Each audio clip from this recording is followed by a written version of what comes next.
வணக்கம். இன்னைக்கு நாம ஒரு செம்ம டேஸ்டான தம் சிக்கன் பிரியாணி செய்ய போறோம். இது வெறும் ரெசிபி இல்ல, ஒரு செம்ம ஜாலியான ஒரு சுவையான பயணம் கூட சொல்லலாம். ரெடியா? வாங்க ஆரம்பிக்கலாம். அந்த வாசனை இருக்கு பாருங்க, சமையல் அறையிலிருந்து மெதுவா பரவி வீடு முழுக்க நிறைஞ்சி எல்லாரையும் அப்படியே இழுத்துட்டு வரும். அந்த ஒரு மேஜிக்கை தான் நம்ம இன்னைக்கு உருவாக்க போறோம். பிரியாணிங்கிறது சும்மா ஒரு சாப்பாடு இல்லைங்க, அது ஒரு செலிப்ரேஷன். அந்த செலிப்ரேஷனை நம்ம வீட்லயே கச்சிதமா எப்படி செய்யறதுன்னு பார்க்கலாமா? சரி, இப்ப நம்ம வேலையை ஆரம்பிச்சிடலாம். ஒரு பிரியாணியோட ஆன்மாவே அதோட மசாலாவும் அந்த சிக்கன் ஊறுற விதத்துல தான் இருக்கு. இந்த முதல் ஸ்டெப், அதாவது இந்த அடித்தளம் மட்டும் கரெக்டா அமைஞ்சிருச்சுன்னா நம்புங்க, பிரியாணி பாதி ஜீச்ச மாதிரிலாம். பாருங்க, வெங்காயம், இஞ்சி, பூண்டு, அப்புறம் நம்ம மசாலா பொடிங்க. இதுல ஒரு விஷயம் கவனிச்சிங்களா? எல்லாமே ஃப்ரெஷ்ஷா இருக்கு. கடையில வாங்குற ரெடிமேட் பொடியை விட இப்படி நாமளே அப்பப்போ அரைச்சு சேர்க்கும்போது அடடா, அதோட வாசனை இருக்கே, அதுதான் இந்த பிரியாணிக்கு உண்மையான உயிரே கொடுக்குது. முதல்ல இந்த வெங்காயம், இஞ்சி, பூண்டு நல்ல நைஸா ஒரு பேஸ்டா அரைச்சு எடுத்துக்கலாம். அப்புறம் அது கூட நம்ம மிளகாத்தூள், மஞ்சள் தூள், உப்பு சேர்த்து கலந்தா ஆஹா, நம்ம பிரியாணியோட பவர்ஃபுல் மசாலா ரெடி. இப்ப இந்த மசாலாவை எடுத்து சிக்கன் மேல நல்லா பூசணும், எல்லா இடத்துலயும் படுற மாதிரி. இது ஒரு முக்கியமான ஸ்டெப். இந்த மேரினேஷன்ங்கிறது சும்மா மசாலாவை தடவி வைக்கிற வேலை இல்ல, இது அந்த சிக்கனுக்கு நாம கொடுக்கற ஒரு ஃப்ளேவர் ஹக் மாதிரி. இது என்ன பண்ணும்னா, சிக்கனை நல்லா சாஃப்ட் ஆக்கி மசாலாவோட சுவையெல்லாம் உள்ள வரைக்கும் ஊறி இறங்க வைக்கும்.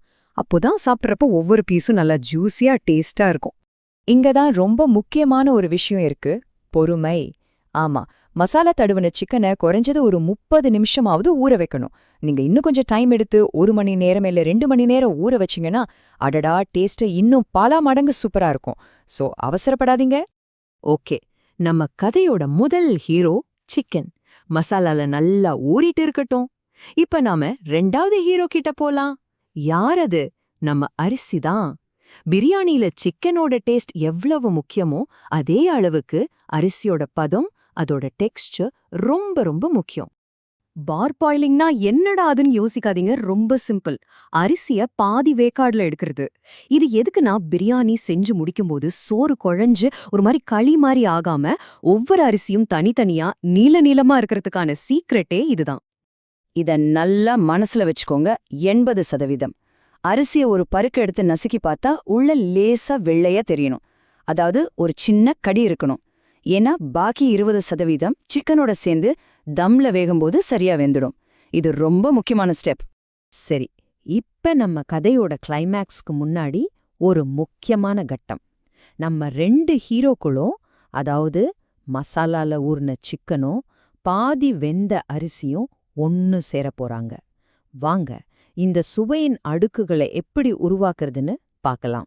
முதல்ல ஒரு அடி கனமான பாத்திரத்துல நம்ம ரெடி பண்ணி வச்சிருக்க அந்த திக்கான ஜூஸியான சிக்கன் கிரேவிய அடியில முதல் லேயரா பரப்பணும்.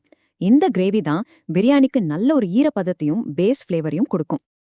இப்போ அந்த மசாலா சிக்கன் கிரேவிக்கு மேல நம்ம பாதி வேக வச்ச பாஸ்மதி அரிசிய மெதுவா உடையாம 2வது லேயரா பரப்பணும்.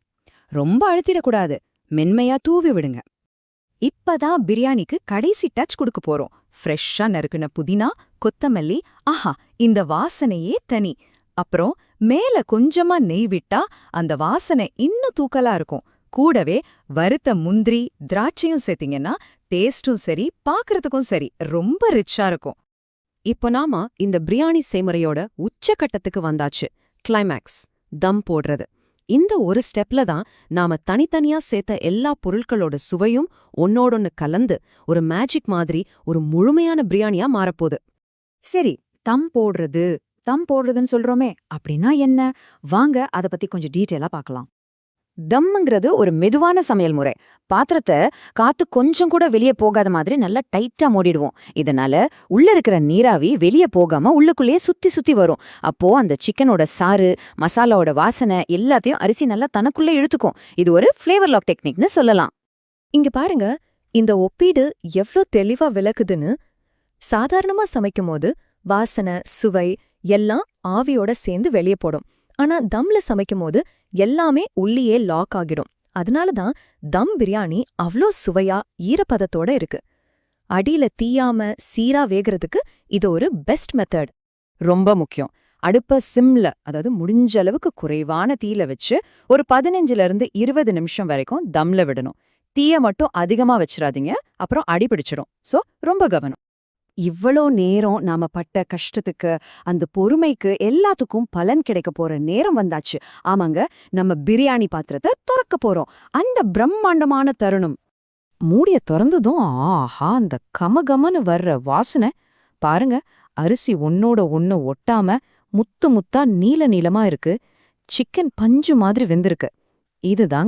இதுதான் நாம எதிர்பார்த்த அந்த பர்ஃபெக்ட் பிரியாணி. இந்த ஒரு நிமிஷத்துக்காகத்தான் எவ்ளோ மெனக்கெடலே. சூடான பிரியாணிய அப்படியே சாப்பிடலாம். ஆனா அதோட அனுபவத்தை இன்னும் சூப்பராக்க கூடவே ஒரு தயிர் பச்சடி, இல்லனா வெங்காயத் துவையல், ஒரு அவிச்ச முட்டை இதெல்லாம் வச்சு சாப்பிட்டு பாருங்க. அடடா, சுவை வேற லெவல்ல இருக்கும். உணவுங்கிறது வெறும் பசிய போக்குறதுக்கு மட்டும் இல்லைங்க. அது நம்ம நினைவுகளோட, நம்ம கொண்டாட்டங்களோட கலந்த ஒரு உணர்வு. உங்களுக்கு அப்படி ஒரு கொண்டாட்ட உணர்வை எந்த உணவு கொடுக்குது? யோசிச்சு பாருங்க. அடுத்த முறை இன்னொரு சுவையான விளக்கத்தோட உங்களை சந்திக்கிறேன்.